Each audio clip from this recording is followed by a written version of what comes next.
June 14, 1943. The South Pacific, 20,000 feet above Bougainville Island.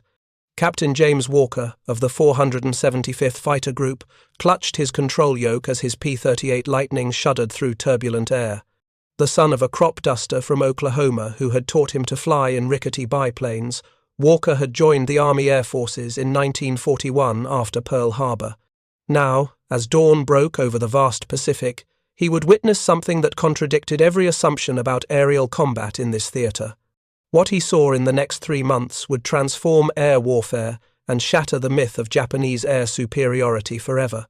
The Japanese Zero fighters were supposed to be unbeatable. On paper, they were. Agile, nimble, with a climbing rate and turning radius that no American fighter could match. Japanese pilots had thousands of flight hours. Many were veterans of the China campaign, where they had dominated the skies for years. Their combat experience was extensive, their confidence absolute. Yet within 90 days, the tide would turn dramatically. The feared Zeros would retreat from sectors they once dominated. Japanese pilot losses would skyrocket to unsustainable levels. The mathematical impossibility had occurred. A supposedly disadvantaged American fighter force had achieved air superiority against an enemy that, by all conventional metrics of aerial combat, should have maintained dominance. Before we jump back in, tell us where you're tuning in from, and if this story touches you, make sure you're subscribed, because tomorrow I've saved something extra special for you. This is not a story about equipment superiority alone. This is not merely about technical specifications or manufacturing capacity. This is the story of how American fighter pilots revolutionized aerial combat through tactics, training, and a fighting philosophy so fundamentally different from traditional dogfighting that it created victories that seemed impossible by conventional wisdom. The transformation began not in the skies over Guadalcanal or Rabaul, but in the aftermath of the devastating early Pacific defeats. December 7th, 1941. The Japanese attack on Pearl Harbor had crippled the American Pacific Fleet. In the months that followed, Japanese forces swept across the Pacific, capturing the Philippines, Wake Island, Guam, Singapore, and the Dutch East Indies. American and Allied pilots who faced the Zero in these early battles reported disheartening results. The Zero could outmaneuver any American fighter. It could climb faster, turn tighter, and seemed to defy the laws of aerodynamics. Pilots flying P-40 Warhawks and F-4F Wildcats found themselves outclassed in traditional dogfighting, where turning ability and rate of climb determined the victor. Major John Thatch, a naval aviator and tactical innovator, received these reports with grave concern but not resignation. In early 1942, as Japanese victories mounted, Thatch began working on a solution at Naval Air Station North Island in San Diego. If American fighters couldn't beat the Zero in a turning contest, they would have to fight a different kind of air battle altogether. The Navy's intelligence had secured partial performance data on the Zero. Thatch used a deck of matchsticks on his living room carpet to visualize different tactical approaches, spending nights working through scenarios. What emerged was a radical departure from established fighter tactics, WZ, what would become known as the tuch weave. The concept was elegantly simple, but demanded perfect execution and absolute trust between wingmen. Two fighters would fly parallel courses, some distance apart. When attacked from behind, they would turn toward each other. As they crossed paths, each pilot would be in position to shoot at the enemy, pursuing his wingman. This transformed a disadvantage into a deadly trap, using the Zero's own pursuit curve against it. But Thatch's innovation was just the beginning. As more intelligence about the Zero's performance emerged, a more complete picture formed. The Zero achieved its remarkable agility through sacrifices in other areas. It had no armor protection for the pilot, no self-sealing fuel tanks, and relatively light armament. It was extraordinarily fragile compared to American fighters. This revelation led to a fundamental reconsideration of fighter tactics in the Pacific. If American fighters couldn't outmaneuver the Zero, they could outrun it, outdive it, and outgun it. The P-38 Lightning, entering service in the Pacific in late 1942, would become the perfect platform to execute this new approach to aerial warfare. Colonel Thomas Lynch, commanding the newly formed 475th Fighter Group in Australia, gathered his pilots in a makeshift briefing room in March 1943. The 475th would be equipped entirely with P-38 Lightnings, the distinctive twin-boom, twin-engine fighters that Japanese pilots would soon call two planes, one pilot. Lynch's briefing upended everything these pilots had learned about fighter combat. "Gentlemen," Lynch began, "forget everything you know about dogfighting. The Zero will beat you every time in a turning contest. We don't turn with them, we don't climb with them. We use our advantages, speed, dive rate, and firepower. We attack from above, we hit hard, and we keep going. We never, under any circumstances, stay and fight on their terms." This was heresy to fighter pilots trained in the traditions of World War I aces, where circling dogfights were the measure of a pilot's skill. The culture of fighter aviation had been built around the turning dogfight for decades. Lynch was asking his men to abandon these traditions for a completely different approach. The P-38 Lightning was the ideal aircraft for this new philosophy. With twin Allison engines generating over 3,000 horsepower, it could reach 400 miles per hour in level flight and over 500 inches a dive. Its concentrated firepower, one 20mm cannon and four 50 caliber machine guns, all mounted in the nose, created a deadly cone of fire, unlike wing-mounted guns that required convergence at a specific distance. Lynch established a training program unlike anything seen before in fighter aviation. Pilots practiced high-speed passes, diving attacks, and most importantly, discipline in maintaining energy. "Energy is life" became the mantra of the 475th. Altitude and speed were to be preserved at all costs, never to be squandered in turning contests with the nimble Zero. The simulator was primitive by modern standards, a wooden mock-up of a P-38 cockpit mounted on a swivel base, with canvas screens showing projected images of enemy aircraft. But it allowed pilots to practice the mental discipline of resisting the instinctive urge to turn with an enemy fighter. Major David Miller, the group's operations officer, created scenarios that deliberately baited pilots into making mistakes. A projected Zero would appear vulnerable, seemingly presenting an easy kill if the pilot just turned a little tighter. Those who took the bait would find themselves facing multiple enemies in the next scenario, their energy depleted, their options eliminated. "This isn't about fairness," Miller explained to frustrated pilots. "This is about killing Japanese aircraft and staying alive. If they want to turn, let them. We hit and run. We dictate the terms of engagement through superior energy management." The concept went beyond tactics to create a comprehensive philosophy of aerial combat. P-38 pilots developed a situational awareness that extended far beyond their immediate vicinity. They learned to visualize energy states, ATA, their own and their enemies, as clearly as they could see the aircraft themselves. They practiced specific attack profiles until they became instinctive. The high-side pass became the signature move of Lightning pilots. Approaching from 5,000 feet above, diving at speeds approaching 500 miles per hour, they would make a single firing pass and continue through, never relinquishing their energy advantage. Captain James Walker, who had opened our story, became one of the group's most vocal advocates for the new approach. Initially skeptical, he had scored 2 victories in North Africa, flying P-42s in traditional dogfights. He became convinced after his first encounter with Zeros over Bougainville. Leading a 4-ship formation of Lightnings on a sweep ahead of bombers targeting Japanese shipping, Walker spotted a dozen Zeros climbing to intercept. His initial instinct was to turn and engage. Instead, he remembered his training. He led his flight higher, adding to their already substantial altitude advantage. "Blue Flight, remember your training," he called over the radio. "High side pass, one at a time, maintain separation. Don't get suckered into turning." The results were devastating. The P-38 seconds dove through the Japanese formation at speeds the Zeros couldn't match. Their concentrated nose-mounted firepower tore through the unprotected Japanese fighters.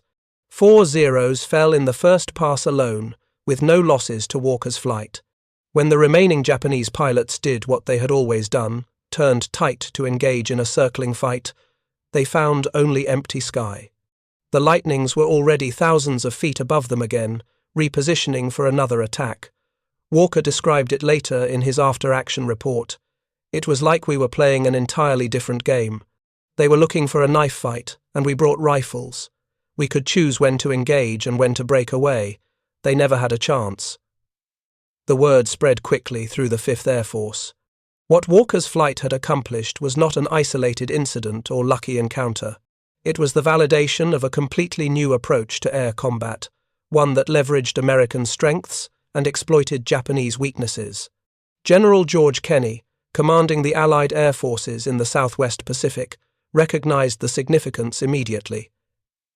He ordered the tactics distributed throughout his command.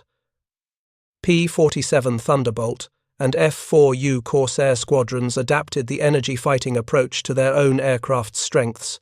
Preparing and narrating this story took us a lot of time, so if you are enjoying it, subscribe to our channel. It means a lot to us. Now, back to the story. The Japanese response proved slow and inadequate. Their pilot training program, once the envy of the world, had critical flaws that prevented adaptation. Japanese pilots received extensive training before entering combat, HET. Some had over 500 hours when war began, far more than their American counterparts. But this training was rigid, emphasizing perfection in established techniques rather than innovation or adaptation. When confronted with American fighters that refused to dogfight, Japanese pilots had no alternative tactics to fall back on. Their training had never considered an enemy that would reject the traditional measure of aerial skill. Their doctrine, built around the unquestioned superiority of the Zero in a turning fight, had no answer for an enemy that wouldn't turn. More critically, the Japanese pilot replacement system proved catastrophically inadequate. As veteran pilots were lost, their replacements received increasingly abbreviated training. By mid-1943, new Japanese pilots might have only 120 hours of flight time before entering combat. American pilots, by contrast, were receiving more comprehensive training as the war progressed, often with 400-plus hours before their first combat mission. The 475th Fighter Group's approach spread beyond formal channels through an extensive network of informal knowledge sharing. Pilots rotated to training commands in the United States, bringing their Pacific experience directly to new pilots. Veterans created unauthorized cheat sheets, small cards with simple reminders that new pilots kept in their flight suits. One such card, recovered after the war from the personal effects of Lieutenant Michael Ross, killed in action over Leyte in 1944, read simply, "Speed is life. Altitude is insurance. The Zero turns. You don't." The impact became measurable by August 1943. The 475th Fighter Group, now nicknamed Satan's Angels, had claimed over 200 Japanese aircraft destroyed with the loss of only 20 pilots. Individual pilots like Thomas Maguire and Charles MacDonald were on their way to becoming some of the highest-scoring American aces of the war. The Japanese Naval Air Arm, which had once dominated the Pacific skies, found itself increasingly on the defensive. The quality of their pilots declined as veterans were lost and poorly trained replacements took their place. But even their veterans found themselves outmatched by American tactics that negated their aircraft's strengths. Commander Minoru Genda, one of the planners of the Pearl Harbor attack and a respected Japanese naval aviator, recognized the crisis by late 1943. In a memo to the Combined Fleet Headquarters, he warned, "American pilots no longer engage as we expect. They attack on their terms, using their aircraft's power and speed. When we attempt to bring them into a turning contest, they refuse the fight and re-engage only when conditions favor them." Genda urged a complete revision of Japanese training and tactics, but his warnings came too late. Japan's pilot training system couldn't produce enough qualified replacements, let alone adapt to teach entirely new fighting methods. Its aircraft industry, while producing improved fighters like the N-1K George, couldn't match American production rates. By early 1944, American air superiority over the Pacific had become decisive. B-24 and B-25 bombers struck Japanese bases with increasingly light fighter escort, confident that the tactics developed by units like the 475th had given American fighters the edge. The revolution in air combat that began with Lynch's briefing room speech and was validated in engagements like Walker's over Bougainville had fundamentally changed the nature of the Pacific Air War. It wasn't merely that American aircraft had improved, though they certainly had. It wasn't simply that production had increased, though American factories were outproducing Japan by staggering margins. The decisive factor was a willingness to reject tradition and conventional wisdom, to develop fighting methods that maximized American strengths and exploited enemy weaknesses. The P-38 Lightning, with its distinctive twin booms and tremendous speed, became the physical embodiment of this philosophical shift. Japanese pilots who had expected easy kills against American fighters found themselves instead facing an enemy that dictated the terms of every engagement, that appeared where they shouldn't have been able to appear, that struck with devastating speed and disappeared before the Zero's maneuverability became relevant. The story of the P-38 Lightning and the revolution in fighter tactics it enabled demonstrates how innovation in methods can overcome apparent disadvantages in equipment or experience. The American fighter forces didn't simply wait for better aircraft to arrive. They developed better ways to use the aircraft they had. This approach, focusing on strengths rather than lamenting weaknesses, would prove decisive not just in the air war over the Pacific, but in countless military confrontations throughout history. It reminds us that victory often belongs not to the side with inherent advantages, but to the side most willing to question assumptions, adapt methods, and exploit opportunities that others miss. Captain James Walker would end the war with 11 confirmed victories, all achieved without ever engaging in a turning dogfight with a Japanese fighter. His story, and the story of the Lightning pilots who transformed air combat, stands as testimony to the power of innovation, discipline, and the courage to challenge established wisdom when circumstances demand new approaches. The technological edge was only part of the story. By early 1944, as American forces pushed westward across the Pacific, the P-38 Lightning had established a fearsome reputation among Japanese pilots. They called it Fork-tailed Devil, a nickname that captured both its distinctive twin-boom design and the dread it inspired. But technology alone cannot explain the dramatic reversal in air combat outcomes. The true revolution occurred in how American pilots were trained and how they conceptualized aerial warfare. The success of the P-38 squadrons prompted a fundamental reconsideration of fighter pilot training throughout the Army Air Forces and Navy. Major General Barney Giles, Chief of Air Staff, commissioned a comprehensive study of Pacific air combat in January 1944. The findings were unambiguous. Units that had abandoned traditional dogfighting concepts in favor of energy management techniques were achieving kill ratios 5 times higher than those still employing conventional tactics. The implications reached far beyond the P-38 community. At fighter training schools in the United States, the curriculum underwent a radical transformation. The emphasis shifted from turning performance to energy management. Instructors who had combat experience against Japanese fighters were rotated back to training commands to ensure new pilots learned these lessons before facing enemy fire. At Luke Field in Arizona, the P-38 training program developed by Colonel Ross Milton became the model for this new approach. Milton had observed the 475th Fighter Group's operations firsthand during an inspection tour in late 1943. What he witnessed convinced him that American fighter training needed complete revision. "We're teaching pilots how to get killed," he wrote in his report to Air Training Command. "Every hour spent practicing flat turns and traditional dogfighting is worse than wasted. It's instilling habits that will get these young men killed over the Pacific." Milton's program emphasized energy conservation, situational awareness, and tactical discipline. Pilots practiced high-speed attacks against target drones, never lingering after a firing pass. They learned to visualize energy states, MAA, both their own and their opponents', and to recognize the conditions when they held an advantage. Technical understanding became as important as flying skill. Pilots studied the performance envelope of both their own aircraft and enemy fighters. They learned exactly what their P-38 seconds could do that a Zero couldn't match, and more importantly, what maneuvers to avoid that would surrender their advantages. The results were dramatic. By mid-1944, pilots arriving in combat units were already indoctrinated in energy fighting concepts.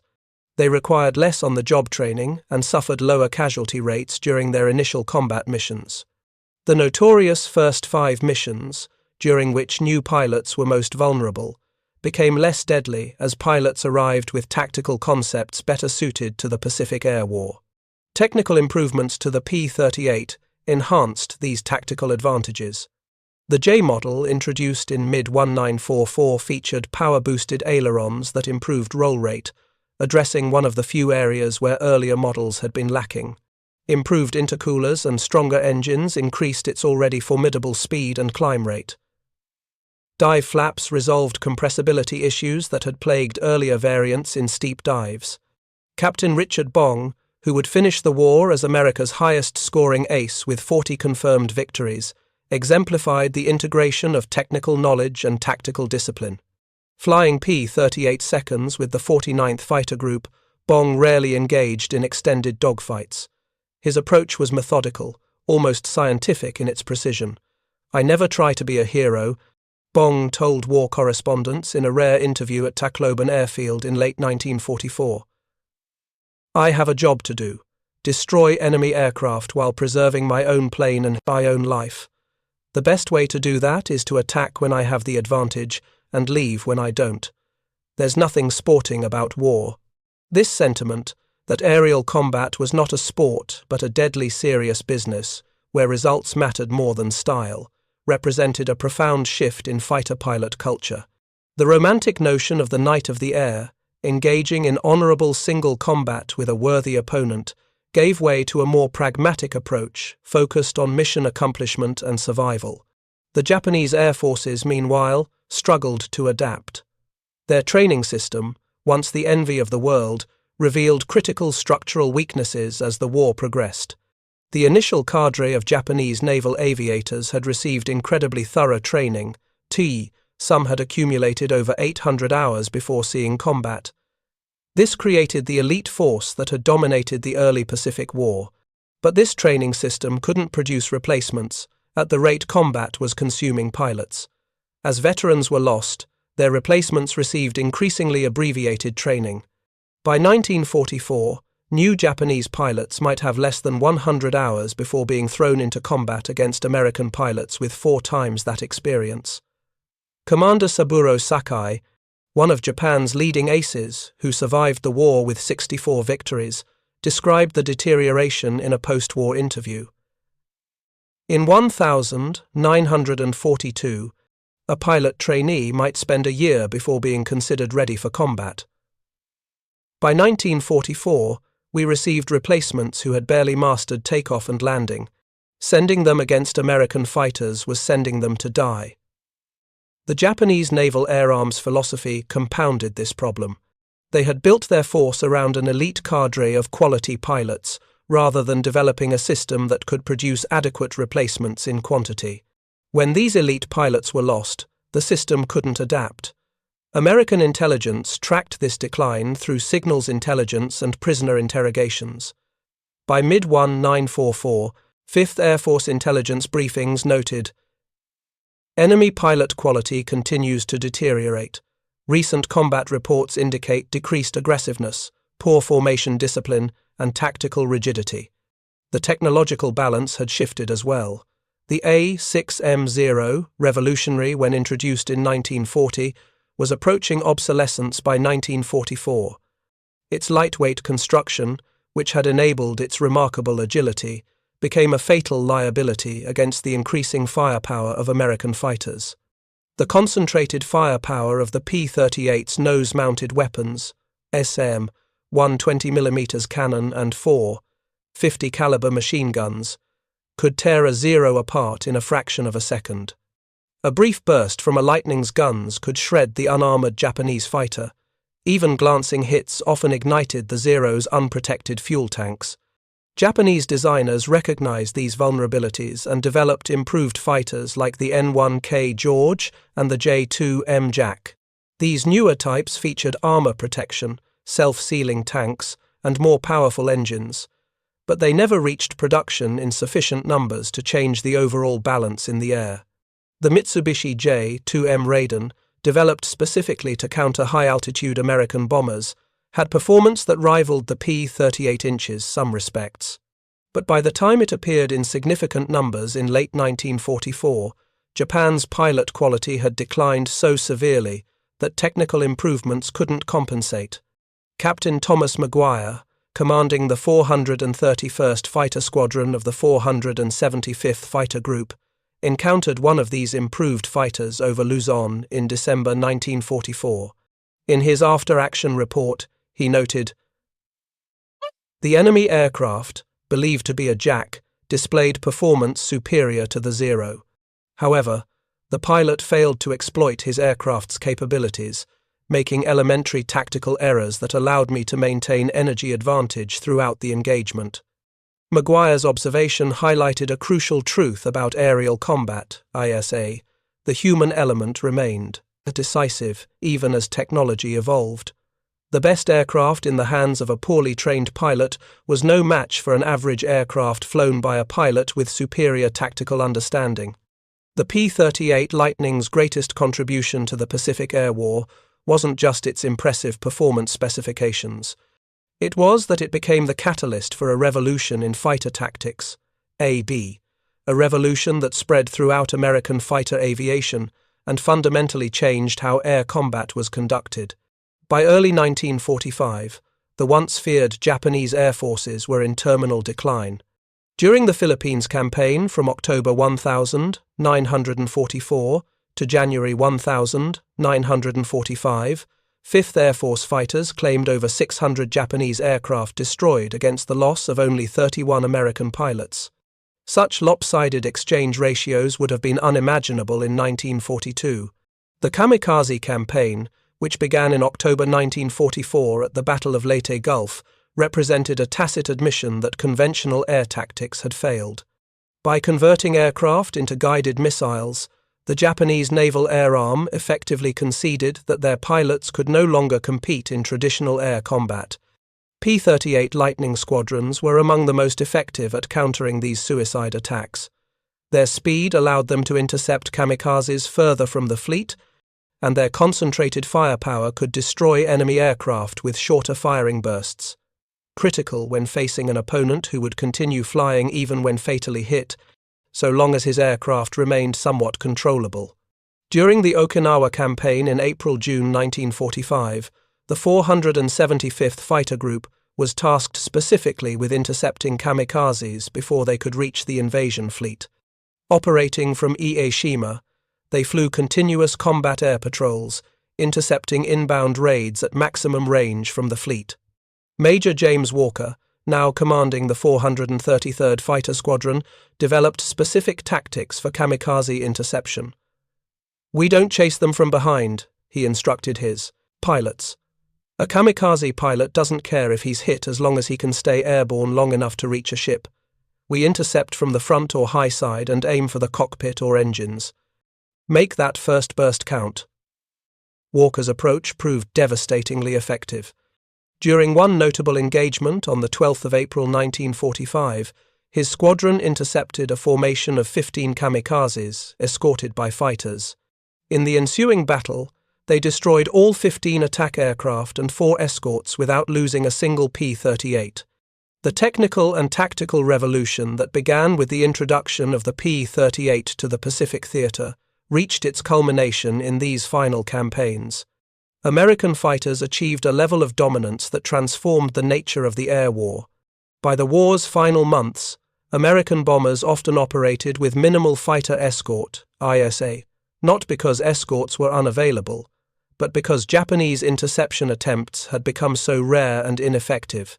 The lasting impact of this transformation extended far beyond World War II. The energy fighting concepts, pioneered by P-38 units, became fundamental principles of jet-age fighter combat. When American pilots faced MiG-15 seconds over Korea 5 years later, they applied many of the same principles that had proven so effective against the Zero.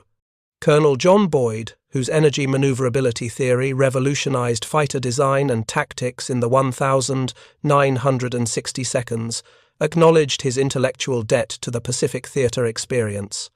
The Lightning pilots figured out intuitively what we later quantified mathematically, he noted in a 1973 lecture at the Air War College. They understood that energy state, not turning radius, determined who controlled an engagement. The P-38 story also offers broader lessons about innovation and adaptation in warfare. The initial American response to the Zero's superiority wasn't to wait for better aircraft to arrive. It was to develop better ways to use the aircraft they had. This emphasis on tactical innovation over technical superiority contains lessons that remain relevant today. As Colonel Lynch told his pilots in that Australian briefing room in 1943, "We fight with what we have, not what we wish we had. Our job is to find ways to win with the tools at our disposal." This philosophy, ARMO, focusing on possibilities rather than limitations, transformed the Pacific Air War from near disaster to decisive victory. The P-38 Lightning, with its distinctive twin booms and counter-rotating propellers, became the physical embodiment of this approach. By war's end, the once feared Japanese pilots who had expected easy kills against American fighters found themselves defenseless against an enemy that had completely reimagined aerial combat. The Americans didn't just build better aircraft, they developed a better understanding of how to use them. The official history of the 5th Air Force, published in 1947, summarized this transformation. The decisive factor in achieving air superiority was not superior numbers or even superior aircraft, but superior tactics applied with discipline and consistency. When our pilots learned to fight on their terms rather than the enemy's, the outcome was inevitable. Major James Walker survived the war and returned to Oklahoma, where he became a commercial pilot and later a flight instructor.